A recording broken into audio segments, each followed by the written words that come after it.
Welcome back as we celebrate the behind-the-scenes magic of Harry Potter and the Deathly Hallows, Part 1. For the first part of this journey, they're carrying one of the Horcruxes, and the Horcrux acts on them. Whoever's wearing the Horcrux has a sort of dark edge, a dark feeling. Don't expect me to be grateful just because now there's another damn thing we've got to find. The effect it has if somebody wears it around their neck for too long is that they become paranoid, angry. Where's my wand, Harry? I don't know. Harry Potter, you give me my wand! And rather horrible, kind of generally. Paranoia is quite a big thing in the tent, especially when we're kind of camping out in the forest. And it's quite a tense time anyway, because Ron's worried about his family, and he's, I don't know, and he just kind of gets it in his head that there maybe could be something with Harry and Hermione. I saw you two the other night. You think I don't know how this feels? You don't know how it feels! Your parents are dead! Stop! Stop! There's this kind of big fight scene. Ron and Harry both explode, and yeah, that was quite a fun scene to do. Really, it was quite nice to have that kind of intense argument with Dan. In case you haven't noticed, we have found a Horcrux already. Yeah, and we're about as close to getting rid of it as we are to finding the rest of them, aren't we? It's one of those moments when the stress that everybody is under just gets completely on top of everyone, and then the whole thing can fall apart. Go then! Part of the story in Hallows Part 1 is about the tensions between these three characters, and particularly their emotional and romantic relationship. And we like the idea of, once Ron was out of the way, what would happen to Hermione and Harry? Wouldn't it be cool if they danced? It seems the only way to destroy the Horcruxes is with the Sword of Gryffindor, which has gone missing, until it miraculously appears to Harry, unfortunately, at the bottom of a lake. Harry has no choice but to dive in and retrieve it.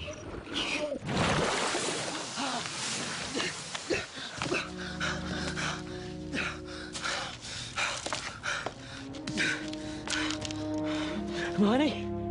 Back on dry land, the three are reunited, and with renewed determination and clarity, they set off to question a guy who knows the significance of the Deathly Hallows. He explains that it's part of an old piece of wizard mythology. It's the sign of the Deathly Hallows, of course.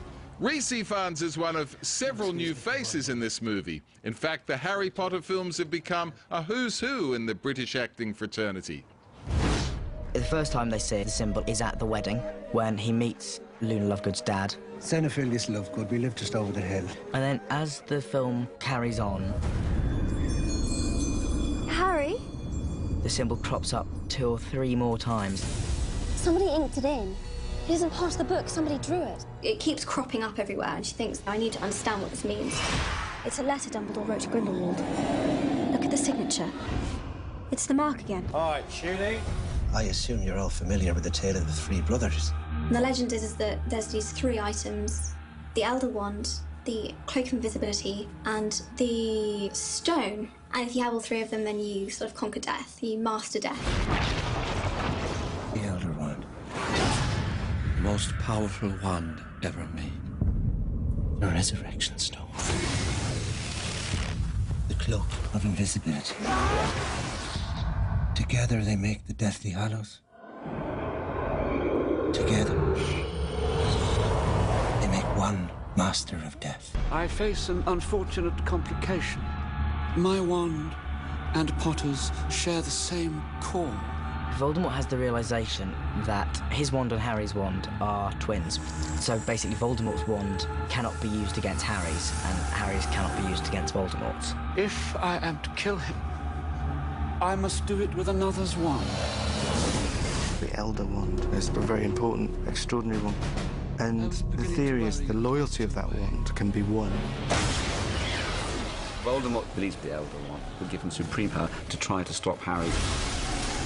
His desire to get the Elder Wand is paramount, as is his desire to kill Harry. He'll use anything that helps him come to power, and destroy anything that gets in his way. Harry Potter and the Deathly Hallows Part 1 is in cinemas now, marking the beginning of the end for the world's most successful franchise. In part, it's a fascinating search for clues, a true test of friendships, and a race between good and evil to discover the ultimate truth. So, who will prevail? I could tell you more, but then again, That'd spoil it. So we'll just have to wait for part 2.